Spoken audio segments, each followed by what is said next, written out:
तो आज की स्टोरी में हमारा मेन लीड जो कि हमारी हीरोइन से बहुत ज्यादा लव करता है, लेकिन हमारी हीरोइन तो इमोशनलेस है, उसे कोई भी इमोशन फील ही नहीं होता। अब इस सिचुएशन में हमारी फीमेल लीड को हमारे मेन लीड से लव होता है कि नहीं, अब आगे क्या होता है ये तो हमें स्टोरी देखकर ही पता चलेगा। एंड स्टोरी बहुत ज्यादा अमेजिंग होने वाली है। तो चलिए कहानी की शुरुआत करते हैं। स्टोरी की स्टार्टिंग होती है जहाँ पर हम हमारी फीमेल लीड जिया को देखते हैं। जिया जो कि इस वक्त किसी से कॉल पे बात कर रही होती है। कॉल वाला पर्सन कहता है तुम्हारे बारे में फिर से ड्रीम्स देख रहा है, उस हैंडसम मैन के बेड पे तुम लगभग बिखरी गई थी। जिया कहती है क्यों, बहुत लॉन्ग टाइम हो चुका है, चलो कोई पार्टी करते हैं। मैं आखिरकार उस पाइथोलॉजिकल शैडो से बाहर आ चुकी हूँ। कॉल वाली पर्सन कहती है कि इन 3 सालों में आपको काफी सारे लव सेक्शन शूट करने हैं और लव सेक्शन के लिए आप कोई आंसर भी नहीं दे रही हैं। मुझे तो लगा कि आप विदुर बनना चाहती हैं। जिया कहती है चलो छोड़ो, चलो कहीं घूमने चलते हैं शिकार पर। दूसरी तरफ हमारे मेन लीड मिस्टर फैंग को दिखाया जाता है। फैंग के पास एक बंदा बैठा होता है और वो कहता है जिया चीन वापस लौट आई है, क्या हम 2 वुमेन को ढूंढे जो आपकी हेल्प कर सके। तभी यहाँ पर जिया अपनी फ्रेंड के साथ एंटर करती है। वो बंदा तो जिया को देख रहा होता है और कहता है कि लगता है मैंने कोई फेरी को देख लिया है। जिया की फ्रेंड कहती है वहाँ पर देख कितना हैंडसम मैन बैठा हुआ है। यहाँ जब उस बंदे की साइड देखती है वो तो शॉक हो गई थी। फैंग भी उसे देखकर शॉक हो जाता है और अपने हाथ में ली हुई ग्लास को तोड़ देता है। आखिरकार इनके बीच पंगा क्या है ये जानने के लिए हमें एक फ्लैशबैक दिखाया जाता है जहाँ पर फैंग कह रहा होता है कि मैं बहुत अच्छा हूँ। इतना कहकर तो वो उसे किस करने लग गया था, वो भी उसे मना नहीं करती। प्रेजेंट में जिया कहती है मिनी से क्या तुझे कुछ याद है, मैंने तुझे एक हैंडसम मैन के बारे में बताया था कि जो बंदा खड़ा है ये वही है। जिया कहती है कि चल जल्दी भाग यहाँ से, नहीं तो ये आफत यहाँ पे आ जाएगा। जिया तो वहाँ से भाग रही होती है और वो लोग कार पे बैठ गई थी। तभी वहाँ पे फैंग आ जाता है और कार का डोर नॉक करता है। मिनी तो उसे देखकर कहती है कि हेलो हैंडसम। फैंग जिया से कहता है कि मैं तुमसे बात कर रहा हूँ, तुम जब देखे मुझसे दूर क्यों भागती रहती हो। जिया कहती है इस सिचुएशन को देखो, तुम्हारा बिजनेस अच्छा है, कांग्रेचुलेशन। फैंग कहता है कि तुम मुझे पास्ट में गुड बाय किए बिना ही चली गई, क्या मैंने कोई गलती कर दी थी। जिया मन में सोचती है अरे बेवकूफ, तुम्हें तो ये तक नहीं पता कि तुम्हारी बॉडी कितनी ज्यादा पावरफुल है, तुम्हारी वजह से मेरी बॉडी में कितना ज्यादा पेन होता है। जिया कहती है ऑफ कोर्स मैं वहाँ पे बस तुम्हारे साथ फन करने के लिए आई थी, मेरा मन भर गया तो मैं वहाँ से भाग गई। जिया कहती है कि अपना फोन दिखाओ। वो अपना फोन दिखाता है, उस पे तो जिया की पिक थी जिसमें उसने काफी शॉर्ट ड्रेस वेयर कर रखी थी। जिया तो उस पिक को देख के शॉक हो जाती है और कहती है कि बेशरम कहीं के, मेरी ऐसी पिक रखने पे इसे अभी मेरे सामने डिलीट करो। फैंग कहता है कि जिया गुस्सा मत करो, मैं पता भी है इन 3 सालों में मैंने इस फोटो को देखकर ही जी रहा हूँ, और उसके क्लोज आकर किस कर देता है। जिया तो उसे दूर करती है और कार चलाने को कहती है। वो लोग चली जाती हैं। फैंग तो यहाँ पे देखता रह गया था और सोचता है कि देखता हूँ मैं भी कि तुम कब तक भागती हो। दूसरी तरफ जिया तो उस किस को याद कर करके काफी ज्यादा ब्लश और स्माइल कर रही होती है। उसकी बेस्टी नोटिस करती है और कहती है कि क्या सोच रही है। खैर एक बात माननी पड़ेगी, वो बंदा काफी ज्यादा हैंडसम है। क्या कहती है कि तू अपनी बकवास बंद कर, हम साथ में नहीं हैं और इस लाइफ में मैं उसे दोबारा कभी नहीं मिलूंगी। नेक्स्ट सीन में जिया जब अपनी फोटोशूट करवा रही होती है, लेकिन ये बाइक हमें कैसे मिलेगी, किसकी ये बाइक है। वो तो मान जाएगा लेकिन उसने एक शर्त रखी है कि वो फोटोशूट आपके साथ करेगा। जिया भी मान जाती है। जैसे ही वो बंदा एंटर करता है वो तो कोई और नहीं बल्कि फैंग ही निकलता है। जिया तो उसे देखकर बिल्कुल शॉक हो जाती है। तभी यहाँ पर फैंग आ जाता है। फैंग तो बहुत ज्यादा स्माइल कर रहा होता है और जिया से कहता है कि जिया मैंने आपको बहुत ज्यादा मिस किया है। जिया सोचती है ये लगता है सारी पुल सबके सामने खोल देगा, इस वजह से वो उसके माउथ पर हैंड रख देती है। फिर इनकी फोटोशूट होने लग गई थी। यहाँ पर तो फैंग जिया की वेस्ट पकड़कर अपनी साइड खींच लेता है जिससे ये दोनों बहुत ज्यादा क्लोज आ गए थे और यहाँ पर फोटोशूट भी चल रहा था। फैंग जिया के कानों के पास आकर बोलता है कि मैंने तुम्हें बहुत ज्यादा मिस किया, तुम्हारे बारे में सोचकर अभी तक मुझे दर्द होता है। नेक्स्ट सीन में जिया जब साइड पे खड़ी हुई थी तभी उसकी स्टेप सिस्टर आती है। कहती है कि क्या कोइंसिडेंस है, मेरी मुलाकात तुमसे हो गई, तुम 18वीं सेंचुरी की एक्ट्रेस हो जिसे कुछ भी नहीं आता है, क्या तुम्हारे पास कोई रिसोर्स है। जिया कहती है कि तुम्हें इससे क्या करना है। अरे नहीं सिस्टर, मैं तो बस इतना ही कह रही थी कि अगर तुम्हारे पास पैसों की कमी है तो मैं तुम्हारे फादर को ढूंढने पे तुम्हारी हेल्प कर सकती हूँ। जिया कहती है कि अगर दोबारा मुझे सिस्टर बुलाया ना तो तेरा मुंह तोड़ दूंगी, और तुम इतना कह ही रही हो तो तुम अपने फादर से मुझे 20 मिलियन देने के लिए कहना। एलन कहती है कि मैं जैंग फैमिली की डॉटर हूँ और फ्यूचर में जैंग ग्रुप भी पूरा मेरा होगा, और तुम तो एक वीक टाइप की पर्सन हो जो मंच तक पर अच्छे से नहीं खड़ी हो सकती। जिया तो उसके सामने प्रिटेंड करती है जैसे कि उसे कोई फर्क ही नहीं पड़ रहा है और स्माइल करते हुए वहाँ से चली जाती है। थोड़ी देर जाकर उसका तो फेस बन जाता है ऐसे ही वो सोचते हुए जा रही होती तभी यहाँ पर फैंग उसका हाथ पकड़कर वॉल से पिन कर देता है और कहता है कि उस वुमन ने तुम्हें बुली किया ना। जिया कहती है कि उसकी इतनी हिम्मत क्यों मुझे बुली करेगी। फैंग कहता है कि अगर उसने तुम्हें बुली करने की हिम्मत की ना तो मैं उसे ऊपर ही पहुंचा दूंगा।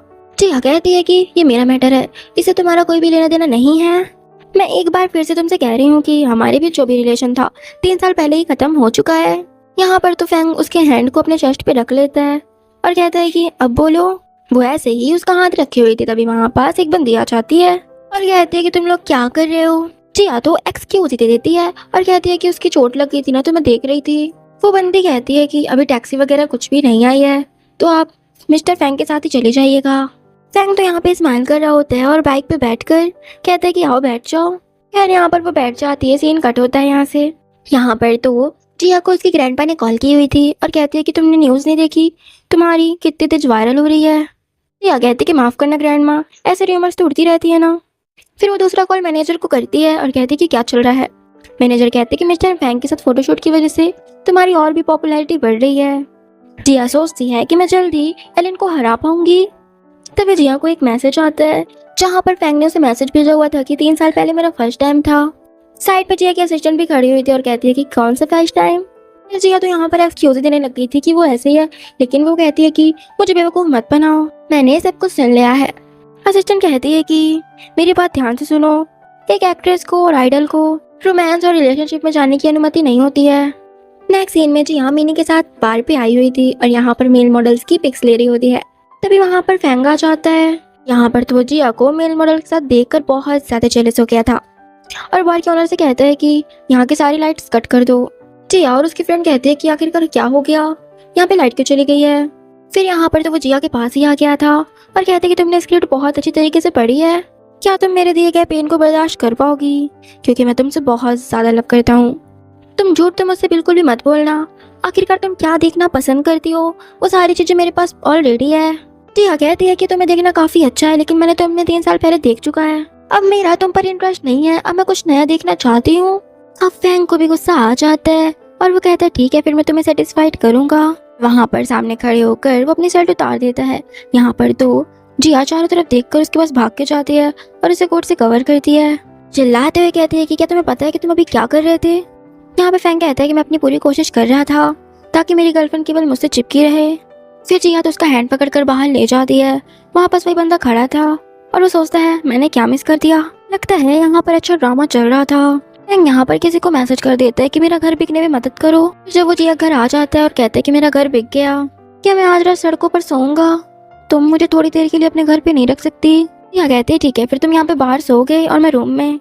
फैंग कहता है कि क्या तुम मुझे हस्बैंड के पास सुलाओगी। जिया कहती है कि ठीक है ज्यादा ओवर एक्टिंग मत करो, घर पे एक गेस्ट रूम है, तुम वहाँ पे जाके सो जाना, बाकी की बातें कल कर लेना, तुम जाकर अभी सो जाओ।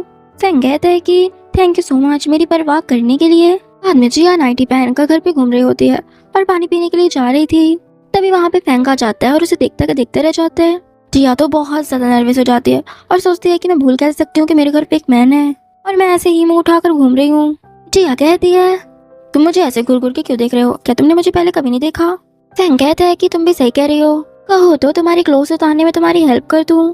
जिया तो उसे कहती है कि बदतमीज कहीं के और उसके चेस्ट पे हिट करती है। नेक्स्ट सीन में एलन की फोटोशूट चल रही होती है। तभी वहाँ पे जिया आती है। जिया को देखकर तो एलन पंगे लेने के लिए चली जाती है और उसकी मॉम के बारे में बुरा भला बोलने लग गई थी कि तुम्हारी मॉम भी एक टाइम पे बहुत ज्यादा फेमस एक्ट्रेस थी, लेकिन आखिरकार बेचारी गिरी गई। उसकी मॉम के बारे में बुरा भला बोल रही होती है। जिया तो उसे की स्लैप चढ़ देती है। कैमरामैन्स भी उसके फोटोज वगैरह लेने लग गए थे, कहते कि मुझसे दूर रहा करो। यहाँ पर तो एलन को भी गुस्सा आ जाता है, वो भी स्लैप चढ़ने वाली थी। तभी पीछे से आकर फैंग उसका हाथ पकड़ लेता है और जिया की फिक्र करते हुए कहते हैं कि क्या तुम ठीक हो, तुम्हारे हैंड पे पेन तो नहीं हो रहा। जिया भी उससे बहुत स्वीटली बात कर रही होती है, पपी फेस बना कर। जिया जब कार में बैठी हुई थी तभी उसे फादर की कॉल आती है कि फादर तो उसके ऊपर चिल्ला रहे होते हैं कि तुम्हारी हिम्मत कैसी है अपने सिस्टर के ऊपर हाथ उठाने की।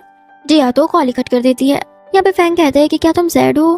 जिया कहती है कि मुझे कुछ टाइम के लिए अकेला छोड़ दो, तो उसका हाथ पकड़कर अपने लैप में बैठा लेता है और कहता है कि तुम बहुत ज्यादा हॉट हो और उसे किस करने लग गया था। वो भी उसे किस बैक कर रही होती है। फिर बाद में जिया फैंग के साथ घर पे आ जाती है। फादर तो चिल्लाने लग गए थे कि तुम ये किसे लेकर आई हो, तुम मेरी चैन फैमिली को बदनाम करना चाहती हो, बेशरम कहीं की। जिया कहती है कि मुझे आपकी चैन फैमिली से कोई भी लेना देना नहीं है। मिस्टर चैन, मुझे लगता है कि मैं आपकी चैन फैमिली के पास नहीं आई हूँ, मुझे ये आप अपने बारे में मत बताइए और ना ही अपनी डॉटर के बारे में। फादर तो गुस्से में आ जाते हैं और जिया के ऊपर हाथ उठाने वाले थे। फैंग उनका हाथ पकड़कर मोड़ देता है और गुस्से में चिल्लाते हुए कहते हैं कि तुमने उसे छूने की हिम्मत की। फादर कहते हैं कि भूल गई जिया कि तुम्हारी लू फैमिली के साथ एंगेजमेंट हो चुकी है और तुम्हें अपनी मॉम के कपड़े नहीं चाहिए। फैंग गुस्से से चिल्लाते हुए कहता है कि जो भी मेरी जिया को हर्ट करेगा मैं उसे छोड़ूंगा नहीं। और जिया से कहता है कि प्लीज तुम ब्लाइंड डेट पे मत जाओ। जिया कहती है कि मैं जाकर चेक करूंगी, एक बार जाने से कोई दिक्कत नहीं हो जानी है। नेक्स्ट सीन में जिया ब्लाइंड डेट पे आ गई होती। वहाँ पे एक बंदा होता है, वो कहता है आप तो बहुत ज्यादा ब्यूटीफुल हैं, आपको क्या पसंद है, किस में आपका इंटरेस्ट है। तभी पीछे से फैंग कहता है कि उसे किसी में दिलचस्पी नहीं है क्योंकि वो सिर्फ मेरे साथ फन करना पसंद करती है। तो पर्सन कहता है कि तुम्हें यहाँ पे आने के लिए किसने कहा, करना चाहते हैं, जो कि मिस्टर फैंग की तरफ पॉइंट करते हुए कहते हैं कि क्या आप जिया को जानते हैं। फैंग कहते हैं कि हाँ बहुत अच्छी तरीके से। जिया कहती है कि अगर तुमने दोबारा ऐसा कुछ कहा तो मैं तुम्हें ऊपर ही पहुंचा दूंगी। अगर तुम्हें अपने रिलेटिव से मिलने के लिए लू फैमिली में आना ही है तो तुम मेरे साथ भी आ सकती हो। और उसके कान के पास आकर कहते हैं कि अगर तुम्हें कोई और मिल जाए तो मानो या ना मानो मैं हर रात तुम्हारे बेडरूम में जाता हूँ। बाद में ये दोनों बाहर आ जाते हैं। यहाँ पर तो फैंग कहते हैं कि तुम्हें कुछ याद आया। जिया कहती है क्या याद आएगा मुझे। फैंग कहते हैं कि याद करो वो दिन जब तुम मुझसे प्यार करती थी। जिया कहती है कि अपनी बकवास बंद करो। फैंग कहते हैं कि अगर तुम चाहो तो मैं तुम्हें एक एक करके याद करने में हेल्प करूंगा। जिया कहते हैं कि मास्टर लू आप बीमार है क्या, तो तुम्हें एक बार में चीजें सुनाई नहीं पड़ती। फैंग कहते हैं मुझे बस वन चांस और दे दो। जिया कहती है कि अगर मैं तुम्हें चांस ना दूं तो। नेक्स्ट सीन में जिया बाहर में होती है। उसकी फ्रेंड मिनी कहती है तुम आज उसी हैंडसम मैन के साथ थी ना, तुम लोग की क्या प्रोग्रेस चल रही है, जल्दी से बताओ ना, मैं बहुत ज्यादा एक्साइटेड हो रही हूँ। जिया कहती है कि क्या बताऊँ तुझे, उसने मेरे साथ किसी और को डेट करने पर प्रतिबंध लगा रखा है। ऊपर से कह रहा था कि वो केवल मेरे साथ फन करना पसंद करती है। मिनी कहती है कि अरे वाह ये हैंडसम मैन तो कितना वाइल्ड है। जिया सोचती है लगता है मैं 3 साल वाली पहली सिचुएशन में वापस आ जा रही हूँ। कहती है कि तुम्हें क्रेजी नहीं होना चाहिए, तुम्हें वेट करने की बजाय पहल करना बेहतर रहेगा, अदरवाइज तुम उससे आगे निकल जाओगी। एक काम कर तू ही उस पर राइड कर ले। जिया उसे हिट करके कहती है कि बदतमीज। तभी वहाँ पे एक बंदा आता है। बॉस क्या आप हाल ही में किसको टारगेट कर रही हैं? मैं लगातार 2 दिनों तक खोज की है बहुत सारे एविडेंस की। दूसरे साइड के पक्ष वाले ने मेरा 2 दिन तक पीछा किया। जिया कहती है कि चलो इसके बारे में हम बाद में बात करते हैं, मुझे ऊपर स्पेयरिंग पार्टनर की जरूरत है तो तुम मेरे साथ चलो। फिर वो चले जाते हैं ऊपर। तो यहाँ पर फैंग भी होता है। ये दोनों तो एक दूसरे को देखकर शॉक हो गए थे। फिर जिया यहाँ पर गेम प्ले करने लग गई थी। फैंग तो किसी से अनदर मैन के साथ देखकर काफी ज्यादा जेलस हो गया था। मैं इसके साथ एक बेड पर सो चुका हूँ, यह भी मुझे पहले नेम से बुलाती है। तो गेम स्टार्ट करते हैं। फैंग यहाँ पर जिया के पास आकर बोलता है ये बंदा कौन है और ये काफी फैमिलियर है क्या तुमसे? जिया उसको नॉर्मली जवाब देती है कि हाँ। फैंग को तो अंदर ही अंदर बहुत ज्यादा गुस्सा आ रहा होता है। वो बंदा जिया से कहता है कि बॉस क्या आप चाहते हैं कि मैं भी आपके साथ खेलूं? जिया तो उससे काफी नाइसली बात कर रही होती है। जब जिया गेम प्ले करने के बाद बाहर जाती है तभी फैंग उसे उठाकर अपने साथ ले जाता है और वॉशरूम में लाकर डोर लॉक कर लेता है। जिया कहती है कि क्या तुम पागल हो? फैंग कहती है कि क्या तुम मुझे इस वजह से छोड़ रही हो, उस मैन की वजह से? ठीक है मैं तुम्हें नहीं छूऊंगा। जिया को भी गुस्सा आ रहा होता है उसकी बातें सुनकर। जिया कहती है कि तुम उसे ऊपर पहुंचाने की हिम्मत भी मत करना, आखिरकार तुम इस तरह पागलों की जैसी हरकत क्यों कर रहे हो और तुम चाहते क्या हो? जिया यहाँ से जाने लगती है। फैंग यहाँ पर उसे टाइटली हक कर लेता है और कहता है कि माफ करना, मैं भी कुछ ज्यादा ही इम्पल्सिव हो गया था। जिस तरफ तो जिया स्माइल कर रही होती है जब वो लोग हक ब्रेक करते हैं। फैंग यहाँ पर उसके स्माइल देखकर कहता है कि तुम मुझे टीच कर रही थी ना। फैंग कहता है कि मैं वही खेलूंगा जो तुम चाहती हो, क्या तुम मेरे साथ खेलना पसंद करोगी? ठीक है मैं तुम्हें डोर के पास ले जाऊंगा ताकि उस मैन को भी सुनाई दे। जिया कहती है कि बस करो और बंद करो ये अपनी जेलसी, वो जस्ट मेरा नॉर्मल सा एक फ्रेंड है। तभी बाहर से कबाब में हड्डी बनने के लिए एक बंदा डोर नॉक करता है। फैंग कहता है कि हद हो गई है, अभी आना था। वो लोग बाहर जाते हैं एंड बाद में जिया बाइक राइड पे जाती है। तभी रास्ते पे फैंग बाइक को रोकता है। जिया कहती है तुमने बाइक क्यों रोकी, कितनी गर्मी हो रही है? फैंग कहता है क्या तुम्हें डर लग रहा है कि मैं तुम्हें टच कर लूंगा? जिया कहती है कि डरूंगी और मैं, तुम्हें अच्छी तरीके से पता है कि मैं तुमसे ज्यादा वाइल्ड हूँ। तभी जिया को यहाँ पर मैनेजर की कॉल आ जाती है और वो बात करने लग गई थी। तभी फैंग यहाँ पर उसको देखकर एक फ्लैशबैक याद करता है जहाँ पर एक बच्चे को चोट लग गई थी। जिया यहाँ पर उस बच्चे की हेल्प करती है। प्रेजेंट में मैनेजर से जिया बात कर रही होती है। मैनेजर कहती है कि तुम इस वक्त कहाँ हो? पता है कि 2 दिन बाद शो होने वाला है, मैं तुम्हारी हेल्प करूंगी। खैर वो तुम्हारा हैंडसम मैन कहाँ है, तुम्हें उसी के साथ आना है। जिया कहती है ठीक है मैं उसे बोल दूंगी। यहाँ पर तो फैंग सारी बातें सुन रहा होता है और जिया की नेक पे बाइट करने लग गया था। नेक्स्ट सीन हमें वही शो का दिखाया जाता है। यहाँ पर तो एलिन बहुत ही स्टाइल मारते हुए आ रही होती है। फिर जब यहाँ पर सभी लोग आगे होते हैं तभी डायरेक्टर कहता है कि मिस जी आपके पास तो पार्टनर नहीं है, आप किसे चूज करेंगी। या सोचने लग गई थी तभी वहाँ पे फेंग आ जाते हैं। फेंग कहते हैं कि मुझे पैसे कमाने का मौका दो। या मान जाती है और कहते हैं कि ये मेरा असिस्टेंट है। फेंग कहता है कि मैंने मिस जिया के मैनेजर से भी बात कर ली है। एलिन कहती है तुमने ये लिटिल हैंडसम बॉय को रखा है, आई थिंक तुम बहुत अकेली हो, अपनी बॉडी का ध्यान अच्छे से रखना, कहीं शो में असर न पड़ जाए। जिया तो यहाँ पर मुस्कुराते हुए टेप निकालती है और एलिन के माउथ में लगा दी होती है। कहती है कि मेरे कान पक गए तुम्हारी बकवास सुनकर, जब तुम्हारे मुंह से कुछ अच्छा निकल ही नहीं सकता तो तुम बोलने का कष्ट ही ना किया करो। यहाँ पर तो एलिन जब वो टेप निकालती है उसका पाउडर निकल रहा होता है। वहाँ पर खड़े कुछ लोग कमेंट करने लगे थे कि इसके फेस का तो पाउडर निकल रहा है, ये बहुत ज्यादा बदसूरत है। तभी डायरेक्टर कहते हैं कि चलो गेम स्टार्ट करें। इनका गेम का टास्क ये था कि इनके बीच पे एक फ्रूट लटका दिया जाएगा, दोनों को एक साथ खाना पड़ेगा। डायरेक्टर सब कुछ समझा देता है। फिर यहाँ पर ये लोग गेम प्ले करने लगे थे। यहाँ पर तो ये फ्रूट इन दोनों के माउथ पे नहीं आ रहा होता है। जिया कहती है कि कुछ ऐसा वैसा करने की सोचना भी मत, अभी हम पब्लिक प्लेस पे हैं। फिर वो लोग गेम स्टार्ट करते हैं और इस फ्रूट को माउथ में लेते हैं जिससे उनकी किस भी हो जाती है। तभी डायरेक्टर कहता है कि टाइम ओवर हो गया और आज के विनर और मिस्टर फेंग है।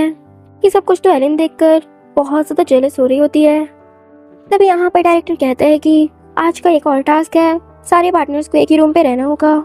यहाँ पर एलिन के दिमाग में एक प्लान आता है और सोचती है अगर ये किसी के साथ रिलेशन बनाती है तो शो में लाइव, तो वैसे भी इसकी रेपुटेशन बर्बाद हो ही जानी है। जिया कहती है कि मैं इस तरह की कॉन्ट्रैक्ट नहीं कर सकती। डायरेक्टर कहते हैं कि अगर आप ये कॉन्ट्रैक्ट तोड़ती हैं शो का तो आपको काफी सारे पैसों का भुगतान करना पड़ेगा। फिर जिया के पास भी ऑप्शन नहीं बचता तो जिया भी मान जाती है। जिया फैंग से कहती है कि मैं बेड पे सोऊंगी और तुम फ्लोर पे। फैंग भी पाउडर बनाते हुए कहता है कि ठीक है। नेक्स्ट सीन में जिया तो यहाँ पे बात ले रही होती है और वो कपड़े लाना भूल गई थी। बाहर पे फैंग बैठा हुआ था। जिया के पास कुछ ऑप्शन नहीं था, इसलिए वो कहती है कि फैंग क्या तुम बाहर बैठे हो। फैंग कहते हैं कि हाँ, अब क्या हुआ। जिया कहती है कि क्या तुम मेरी हेल्प कर सकते हो। फैंग कहते हैं कि क्या प्रॉब्लम है मुझे बताओ। जिया कहती है कि मैं अपने क्लोथ्स और अंडरवियर भूल गई हूँ, प्लीज तुम मेरे सूटकेस से दे दो। फैंग तो स्माइल करता है और इसे देने के लिए जाता है। वो अपना हाथ आगे कर रही होती है, उसका हाथ भी वहाँ तक नहीं पहुँच रहा होता है। फिर फैंग अंदर ही आ जाता है बाथरूम के। फिर उसे बाद में बाहर ले आया था और बेड पर लेटा दिया होता है। जिया के ऊपर आ गया था। जिया तो बहुत ज्यादा नर्वस हो रही होती है। कहता है कि डरो मत, मैं तुम्हें खा नहीं जाऊंगा। फिर वो वैसे जाने वाला था। जिया उसकी नेक पकड़ कर अपने क्लोज कर लेती है और कहती है कि मत जाओ।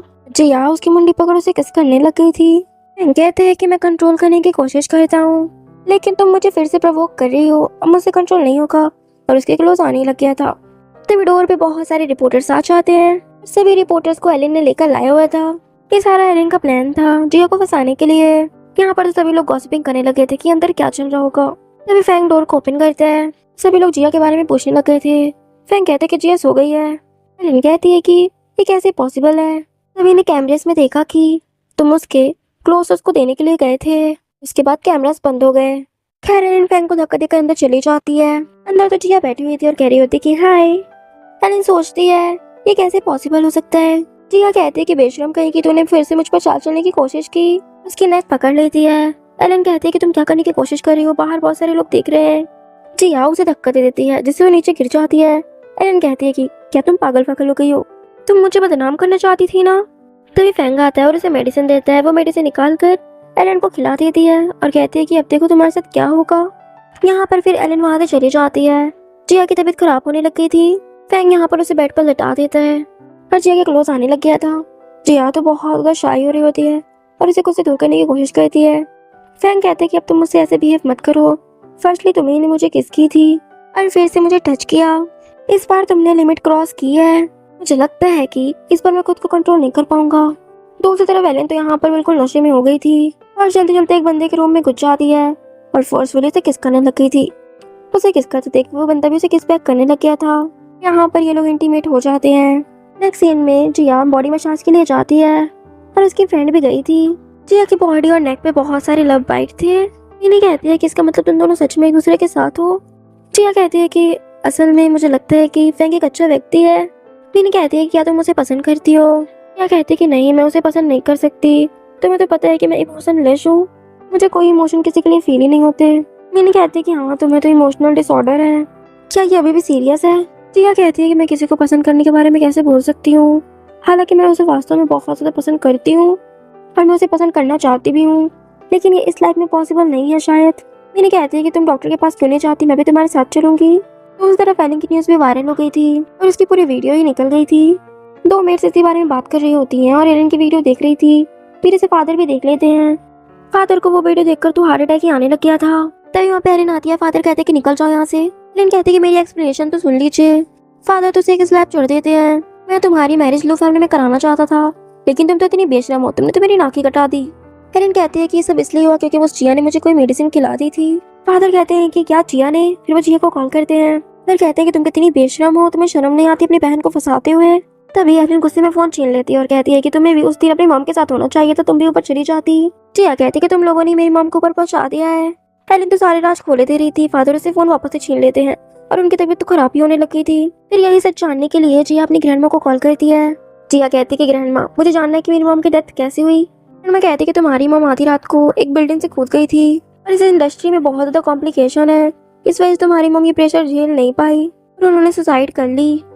ग्रैंडमा कहती है कि इसके बारे में सोचकर भी मेरा सिर दर्द हो जाता है। फिर जिया फोन कट कर कुछ सोचने लग गई थी। सोचती है कि मेरी मॉम की डेथ से सबसे ज्यादा फायदा किसको होगा। तभी वहाँ पर फैंग आ जाता है और कहते हैं कि तुम सैड क्यों हो और अकेले कार पे बैठी हुई हो। जिया तो अभी भी उसकी बातें नहीं सुन रही होती और गुम होती है। जिया तो अभी भी अपनी सोच पे गुम हुई थी। फैंग उसे कोट पे उठा लेते और कहते हैं कि मैं तुम्हें कैंडी खरीदने के लिए ले चलूंगा। जिया कहते हैं कि तुम्हें कैसे पता चला कि मैं यहाँ पर हूँ, तुम मेरा पीछे कर रहे थे क्या। तभी कैंडी वो खरीद के उसे खिला देता है। नेक्स्ट सीन में जिया एक पार्टी पे आई हुई थी। फैंग उसे साइड पे ले जाकर उसे किस करने लग गया था। बाद में जिया बाइक चलाने के लिए बाइक के पास आती है और फैंग से कहती है कि क्या तुम मेरी वेस्ट पकड़ना चाहते हो। फैंग कहता है कि तुम और तुम्हारी वेस्ट पूरी की पूरी मेरी है। फिर फैंग उसे टाइटली पकड़ लेता है और जिया बाइक चलाने लग गई थी। फिर एक जगह पे वो रोकती है। वो कहती है कि बाइक राइड करके तो मजा ही आ गया। फैंग कहता है कि तुम मेरा लव हो। जिया कहती है कि एक रात की रिलेशनशिप को हम पूरी लाइफ की मंजिल तो नहीं मान सकते ना। फैंग कहता है कि मैंने कभी भी तुम्हारे साथ एक रात के लिए रिलेशनशिप नहीं किया और वो बस एक वन नाइट स्टैंड नहीं था। क्या तुम्हें पता है कि मुझे बाइक चलाना क्यों पसंद है? फिल्म में 10 साल पहले जब मैं स्टेशन से बाहर आया तो एक बाइक पर एक लड़की आ रही थी। उसकी बाइक से मुझे टक्कर लग गया और मैं जमीन पर गिर गया। जिया को भी वो फ्लैशबैक याद आ जाता है कि जब वो एक बच्चे को टक्कर मारी थी। जिया कहते हैं कि वो बेबी बॉय तुम नहीं हो सकते। फैंग कहता है कि मैं ही था वो और उसी वक्त हम फर्स्ट टाइम मिले थे। आज से 12 साल पहले जब मैं तुम्हें फर्स्ट टाइम देखा था तभी से तुम्हें अपना दिल दे बैठा। मुझे बाइक चलाना पसंद है, वो सिर्फ तुम्हारी वजह से। जिया कहती है कि मेरी मॉम की डेथ हो जाने के बाद मैं कोई भी इमोशन फील नहीं कर पाती। तुम कितने बुरे हो, तुमने मुझे सच नहीं बताया। और उसके चेस्ट पर हिट करने लग गई थी और उसकी आंखों से आंसू भी निकलने लग गए थे। यहाँ पर फैंग उसे डायरेक्टली हक कर लेते हैं। नेक्स्ट सीन में जिया को पता चल गया था कि उसकी मॉम की डेथ में स्टेप मॉम और उसकी फैमिली का हाथ है। जिया अपनी मॉम को याद करके बहुत ज्यादा सैड हो गई थी और वो बार में आकर बहुत ज्यादा ड्रिंक कर रही होती है। और तभी वहाँ पे फैंग आ जाता है और कहते हैं कि तुम सैड हो। जिया कहती है कि हाँ, आज मैं बहुत ज्यादा सैड हूँ, क्या तुम आज मेरे साथ सो सकते हो। बाद में फैंग जिया से कह रहे होते हैं कि क्या तुम मुझे पसंद करने लग गई हो। जिया कहती है कि मैंने तुम्हें बताया तो था कि मैं तुम्हें पसंद नहीं कर सकती, मेरे अंदर इमोशन है ही नहीं, मैं अपनी पूरी लाइफ में तुम्हें वो चीज नहीं दे सकती जो तुम चाहते हो। जिया कहती है कि पहले से ही 3 बज चुके हैं, तुम मेरे साथ ऊपर आकर क्यों नहीं सो जाते। फैंग कहता है कि तुम मुझे अपने साथ सोने के लिए इनवाइट कर रही हो, मैं डर नहीं है कि तुम्हारे घर पे ग्रैंडमा को पता चल जाएगा। जिया कहती है कि तुम खिलवाड़ करना बंद करो, उन्हें नहीं पता चलेगा, वो सो चुकी होंगी। जिया उसे अपने रूम में ले आती है। फैंग कहता है कि आज हम लोग एक साथ सोने वाले हैं। जिया कहती है ठीक है तुम पहले सो जाओ, मैं फ्रेश होके आती हूँ। बाद में जब जिया रूम में आती है, फैंग तो लेटा हुआ था, तभी उसे डोर पे नॉक करने की आवाज आती है। बाहर पे तो ग्रैंडमा थी। ग्रैंडमा बाहर से कहते हैं कि बेटा क्या तुम ठीक हो, मुझे बाहर से कुछ आवाजें आई और साथ में एक मैन की आवाज आई। अंदर से जिया कहती है कि मैं भी एक वीडियो देख रही थी, इस वजह से शायद आपको आवाज आई होगी, यहाँ कोई भी मैन नहीं है। ग्रैंडमा कहती है कि क्या तुम्हारी ग्रैंडमा तुम्हारे साथ सो जाए। जिया ने तो फैंग को ब्लैंकेट से कवर कर रखा था। फैंग तो उसके साथ मस्ती कर रहा होता है और उसके वेस्ट पर किस और बाइट करने लग गया था। जिया से तो ग्रैंडमा से जैसे बात भी नहीं की जा रही होती है। वो फैंग को दूर करती है और वो स्माइल कर रहा होता है। ग्रैंडमा चली गई होती है। जिया उसको उठाकर कहती है कि तुम ये क्या कर रहे थे। फैंग कहता है कि तुमने अपने बेड पर एक मैन को छिपा रखा है, कितना ज्यादा एक्साइटिंग है। जिया उसे धक्का देती है, वो तो हंसने लग गया था। फिर यहाँ पे ये लोग सो जाते हैं। नेक्स्ट हमें मॉर्निंग का सीन दिखाया जाता है जहाँ पर ये लोग लेटे हुए थे। फैंग उठ जाता है, जिया भी उठ जाती है। बाद में जिया अपने फादर के घर आई हुई थी। यहाँ पर तो स्टेप मॉम और उसकी डॉटर बहुत ज्यादा उसके ऊपर हल्ला कर रही होती है, चिल्ला रही होती है। स्टेप मॉम कहती है कि मेरी बेटी को बदनाम कर रही है, मैं इस लड़की को बेनकाब कर दूंगी। फादर भी कहते हैं कि मैं अब पुलिस कंप्लेंट करने वाला हूँ। जिया कहती है कि बिल्कुल आप कर सकते हैं, लेकिन आपको तो फिर ये भी बताना पड़ेगा कि ये स्टेप मॉम आपकी लगती क्या है और मैं आपकी क्या लगती हूँ। फादर तो टेंशन में आ गए थे। जिया कहती है कि यार छोड़िए, मुझे बस ये जानना है कि मेरी मॉम की डेथ कैसे हुई थी। स्टेप मॉम के तो पसीने छूटने लग गए थे और साथ में फादर के भी। खैर मुझे अपनी मॉम का सामान चाहिए। फिर वो अपनी मॉम का सामान लेके चली जाती है। बाद में जिया फैंग के फ्रेंड से बात कर रही होती है। और कहती है कि आखिरकार माजरा क्या है, ट्रेडिंग सर्च में भी हेर फेर करना, ये सब क्या प्रॉब्लम हो रही है, बहुत अजीब है, इसे तो जेटियन ग्रुप का काम प्रतीत होता है। तभी वहाँ फैंग आता है और कहता है कि तुम लोग किस टॉपिक पे बात कर रहे हो, कोई मुझसे भी बात कर लो। तभी उसका फ्रेंड वहाँ से चला जाता है। फैंग कहता है कि हम यहाँ नहीं कहीं और बात करेंगे। फिर उसे उठाकर रूम में ले आया था और बेड पे पटक देता है। उसके ऊपर आकर उसे क्लोज आते हुए कहते हैं कि तुम उस बंदे के साथ डेटिंग क्यों कर रही हो, वो गधा तो मेरे इतना हैंडसम भी नहीं है। जी या तो टॉपिक चेंज करने के लिए कहती है कि आखिरकार वो पोस्ट किसने हटा दी। फैंग कहता है कि मुझे सब पता चल रहा है, तुम टॉपिक चेंज करने की कोशिश मत करो, मैं तुम्हारा नहीं होऊंगा, मेरा दिमाग इन सब बातों से भर चुका है। तुम मेरे पीठ पीछे किसी अनदर मैन को डेट कर रही हो, तुम्हें यार इसे क्लियरली एक्सप्लेन करना होगा। तुम इस पर बिलीव करती हो, तुम इस बेड से उठने लायक नहीं रहोगी। या उसके चिक पे टच करते हुए कहती है कि तुम बहुत ज्यादा आरोगेंट हो, क्या तुम्हें डर है कि मैं बहुत ज्यादा पॉपुलर नहीं होंगी। फैंग कहता है कि अब मैंने क्या गलत कर दिया। जिया कहते है कि तुम मेरे साथ क्या करने की कोशिश कर रहे हो। फैंग कहता है कि मैं उस अपने कॉम्पिटिटर को दबाने की कोशिश कर रहा हूँ। जिया कहती है कि ठीक है तुम जेलस मत हो, वो बस मेरा एक फ्रेंड है और मेरा फ्रेंड चाहता है कि मैं तुम्हें छोड़ दूँ। फैंग कहता है कि तो फिर तुमने क्या कहा। जिया कहती है कि मुझे सबसे ज्यादा नफरत तब होती है जब लोग मुझे धमकाते हैं, मैं कुछ कहती तुमने पहले ही मुझे यहाँ ले आए। फैंग अपनी शर्ट उतारता है, जिया यहाँ पर उसके चेस्ट को टच कर रही होती है। फैंग अपनी बेल्ट निकालता है और कहता है देते हुए उसे कि तुम मुझे स्लैप लगा सकती हो, मैं तुम्हें बस वो सब कुछ देना चाहता हूँ जो तुम्हें पसंद है। जिया हाथ पे बेल्ट ली हुई थी और फैंग यहाँ पे बेड पर नील डाउन होकर बैठा हुआ था। जिया कहती है ठीक है मैं तुम्हें माफ करना चाहती हूँ। फैंग कहता है कि तुम क्या करना चाहती हो, तुम मुझे डायरेक्टली बता सकती हो, तुम मुझे ऐसे तो जाने नहीं दोगी। जिया कहती है कि चलो कुछ एक्साइटिंग करते हैं। नेक्स्ट सीन में जिया अपने फादर को एक्सपोज कर देती है। उसे वीडियो मिल गई थी जिसमें उसके फादर ने उसकी मॉम को मेडिसिन खिलाई थी जिससे उसके इमोशन कंट्रोल नहीं रहते थे और वो अपने बिना होश की वजह से इमारत से कूद गई थी। फादर तो यहाँ पे बिल्कुल पागलों की तरह बिहेव करने लग गए थे और कहते हैं कि ये कैसे हो सकता है, मैंने तो सारे वीडियोस और प्रूफ डिलीट कर दिए थे और हटवा दिए थे। खैर मैं आपको बता दूं कि मुझे 30% शेयर मिल गए हैं। फादर कहते हैं कि कैसे हो सकता है, अभी तुम्हें वैसे 30% शेयर बस मिले हैं, पूरे नहीं मिल गए, तुम मुझसे फाइट करना चाहती हो, ठीक है फिर देखते हैं।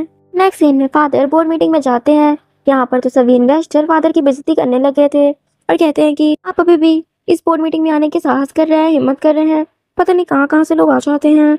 फादर कहते हैं कि भूलो मत, मैं कंपनी का चेयरमैन हूँ। तभी वहाँ पे जिया की बिंदास एंट्री होती है। जिया कहती है कि अब नहीं हो। सभी लोग जिया को झुककर हेलो करते हैं। तभी एक इन्वेस्टर कहते हैं कि अब हमारी चेयरमैन है, इन्हें सब कुछ सौंप दिया गया है, ये बंदा अभी भी यहाँ का चेयरमैन होने का प्रिटेंड कर रहा है। एक गार्ड कहते हैं कि ले जाओ इसे यहाँ से। फादर कहते हैं कि ठीक है भले ही मैं अभी चेयरमैन नहीं हूँ, लेकिन अभी मैं सबसे बड़ा शेयर होल्डर हूँ, तुम लोग मुझे बाहर निकालने की हिम्मत कर रहे हो। मैं जिया कहती कि मुझे माफ करना, लेकिन मैं अब सबसे बड़ी शेयर होल्डर हूँ, मैंने आज सुबह ही 30% शेयर जेटियन ग्रुप से खरीद लिए, अब मेरे पास 55% शेयर है। फादर के तो होश ही उड़ गए थे और वो बिल्कुल शॉक हो गए थे। फिर वो वहीं पे बैठ जाते हैं। जिया कहती कि तुम एक मर्डरर हो। तभी वहाँ पे पुलिस आ जाती है और फादर को ले जाती है मर्डर के जुर्म में। नेक्स्ट सीन में जिया अपनी मॉम के ग्रेव में आई थी और उसके साथ फैंग भी था, वो लोग फूल चढ़ाते हैं। नेक्स्ट सीन में जिया फैंग के बर्थडे पार्टी में आती है और वो केक कट करता है। जिया कहती है कि हैप्पी बर्थडे। फैंग जिया के कान के पास आकर कहते हैं कि तुम आज रात मेरे साथ सो जाओ। जिया कहती है कि ठीक है। फैंग कहते हैं कि क्या तुम सच में सीरियस हो। जिया कहती है कि ऑफ कोर्स मैं सीरियस हूँ। फैंग कहता है ठीक है मेरा केक कट किया, अब मैं चलता हूँ। वो जिया का हाथ पकड़कर साइड पे ले जाता है। फैंग कहता है कि क्या तुम श्योर हो कि तुम ये कर सकती हो। जिया हाँ कहती है। फिर ये दोनों किस करने लग गए थे। जिया को उठाकर बेड पर ले आया था और यहाँ पर ये लोग नाइट स्पेंड कर लेते हैं। यहाँ पर जिया को प्यार से देख रहा होता है। जिया कहती है कि क्या तुम मेरे बॉयफ्रेंड बन सकते हो। फैंग तो बहुत ज्यादा हैप्पी हो जाता है और जिया से कहते हैं कि ठीक है और उसे किस खाने लग गया था। ये दोनों सो जाते हैं। नेक्स्ट सीन में जिया तो फैंग के ऊपर ही सो रही होती है। जिया को तो बॉडी में बहुत ज्यादा पेन हो रहा होता है। तभी फैंग उठ जाता है और कहते हैं कि क्या हुआ बेबी। जिया कहती है कि मुझे मेरी बॉडी में बहुत ज्यादा पेन फील हो रहा है, मैं हिल तक नहीं पा रही हूँ। फैंग कहता है कि आई एम सो सॉरी, ये मेरी वजह से हो रहा है ना, एक काम करो तुम हिलना मत, मैं भी पेन किलर लेकर आता हूँ मेडिसिन। वो तो बहुत सारी मेडिसिन वगैरह ले आया था। जिया कहती है कि क्या तुम्हें दुकान खोलनी है। फैंग कहते हैं कि बेबी क्या तुम अब बेटर फील कर रही हो। जी हाँ हमें सर हिलाती है। कहते हैं कि खैर तुम्हारे लिए आजाद एक सरप्राइज है। बाद में वो उसे अमेरिका के एक हाउस पे ले आया था। जिया कहती है कि तुम्हारा घर है, तुम्हारा घर तो बहुत ज्यादा बड़ा है, क्या एक मेल मॉडल भी इतना ज्यादा पैसा कमा सकते हैं। फैंग तो स्माइल कर रहा होता है और जिया से कहता है कि तुम बहुत ज्यादा सोचती हो, मैंने ये तुम्हारे लिए लिया। तभी वहाँ पे फैंग का फ्रेंड आता है चुआन। चुआन कहता है कि तुम्हारी गर्लफ्रेंड तो बहुत ज्यादा ब्यूटीफुल है। बाद में जिया एक शूटिंग के लिए आई हुई थी। तभी वहाँ पे उसे फैंग दिखता है। फैंग को देखकर तो जिया उसके पास जाकर उसकी आइज क्लोज कर लेती है और कहती कि अनुमान लगाओ कि मैं कौन हूँ। फैंग तो उसे पहचान जाता है, फिर वो उसका हाथ हटा देती है। जिया कहती है कि खैर तुम यहाँ पे क्या कर रहे हो। यहाँ पे फैंग तो कुछ सोच रहा होता है, कुछ बोल नहीं रहा था। फैंग सोचता है कि इसका यहाँ पे रहना इसके लिए डेंजरस होगा, मुझे इसे यहाँ से भेज देना चाहिए। यहाँ पर एक बंदा बोल रहा होता है कि कितनी ज़्यादा ब्यूटीफुल है, ये आपकी गर्लफ्रेंड है, कितना अच्छा फिगर है। फैंग तो यहाँ पे काफ़ी ज़्यादा जेलस हो जाता है और उस बंदे की तरफ कार्ड फेंकता है और जिया को उठा कर वहाँ से ले जाता है। सामने से एक बंदा कहता है कि तुम ऐसे कैसे गेम छोड़ के जा सकते हो। फैंग जिया से कहता है कि तुम अभी जाओ यहाँ से, फिर मैं आता हूँ। जिया कहते हैं कि मेरे पास एक सोल्यूशन है, तुम मुझे नीचे उतारो। फिर जिया उस बंदे से कहते हैं कि तुम क्या गेम खेलना चाहते हो। हाँ, हम कुछ एक्साइटिंग गेम खेलें, तुम्हारे साथ खेलूंगा। उसकी बातें सुनकर तो फैंग शॉक हो रहा होता है। जिया कहते हैं कि अगर जो गेम हारेगा उसे अपने कपड़े उतारने पड़ेंगे। फैंग कहते हैं कि तुम क्या बोल रही हो। जिया कहती है कि डरो मत, मैं तुम्हें प्रोटेक्ट करूंगी। गेम में जिया जीत जाती है और डायरेक्टर ने ये वीडियो साइड से बना ली थी चुपचाप। वो जिया के पास आकर कहता है कि ये सीन तो वाकई में बहुत अच्छा था और आपकी एक्टिंग स्किल भी बहुत ज्यादा अच्छी है। जिया कहती है कि थैंक यू।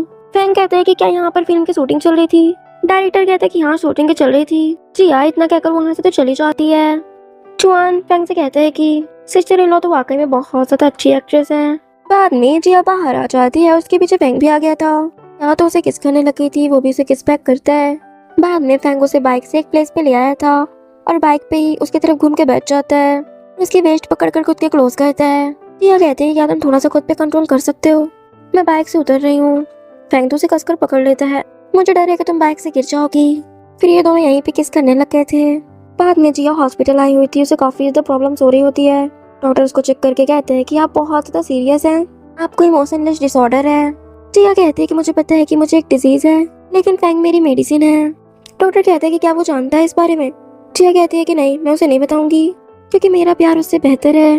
डॉक्टर कहते हैं कि एक न्यू मेडिकल टेक्निक आई है, एक मशीन जो कि दुनिया में केवल एक ही है और इस टेक्निक का यूज अभी किसी के ऊपर भी नहीं किया गया।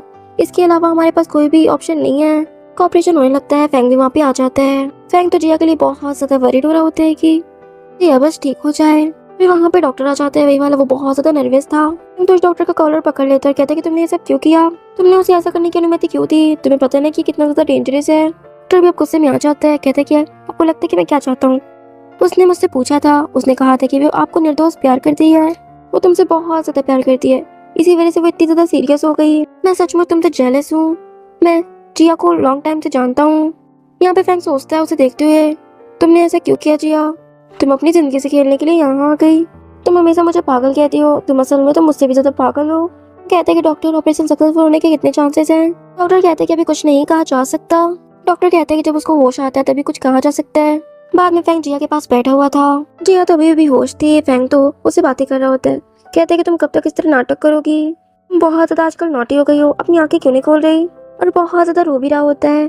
तभी जिया की फिंगर मूव होती है। फैंग तो डॉक्टर को बुलाने जा रहा होता है, जिया फैंग का हाथ पकड़ लेती है। फैंग कहता है कि आखिरकार तुम जाग गई। फैंग कहता है कि तुम्हें पता है कि तुम तीन रातों से सो रही हो इसी तरह, कहीं तुम्हें कहीं भी पेन तो नहीं हो रहा है ना, मैं डॉक्टर को बुलाऊं, उसकी तरफ वरीड होकर बोल रहा होता है। जिया कहती है कि मैं बिल्कुल ठीक हूँ। कहता है कि तुम अपनी लाइफ को सीरियस क्यों नहीं लेती। जिया कहती है कि हम दोनों को एक दूसरे से प्यार हो गया, बस टाइमिंग गलत थी। फैंग कहते हैं कि इतने मेरे सब बोलना बंद करो, मत सोचो कि मैं तुमसे नाराज हूँ और दोबारा तुम अपनी लाइफ इस तरह रिस्क में मत डालना। जिया कहती है कि फैंग तुम सिर्फ मेरे हो, अगर मेरे साथ कुछ होता है तो ये मेरे पास प्रूफ है कि मैं तुमसे प्यार करती हूँ। फैंग कहता है कि ठीक है, फिर मेरी जिंदगी भी तुम्हारे हाथों में है, अगर फ्यूचर में कुछ हुआ तो क्या मुझे तुम्हारे साथ दफनाया जा सकता है। बाद में जिया फैंग के तो कान पकड़ी हुई थी और कहती है कि तुमने मुझे बताया क्यों नहीं कि तुम कैसीनो के बॉस हो और तुम ही मिस्टर लू हो। खैर, अब आपका चिटियन ग्रुप भी अब आपका हुआ, यह इस बात पे निर्भर करता है कि तुम इस एंगेजमेंट गिफ्ट को एक्सेप्ट करती हो या नहीं। और उसे पकड़कर किस करने लग गया था। खैर, इसी के साथ हमारी इस स्टोरी की एक हैप्पी सी एंडिंग हो जाती है। सो फ्रेंड्स, आप लोग को ये स्टोरी कैसी लगी कमेंट में जरूर बताइएगा, और अगर ये स्टोरी पसंद आई हो तो प्लीज मेरे चैनल को सब्सक्राइब और वीडियो को लाइक शेयर कर दीजिएगा। मिलती हूँ बस एक न्यू स्टोरी के साथ,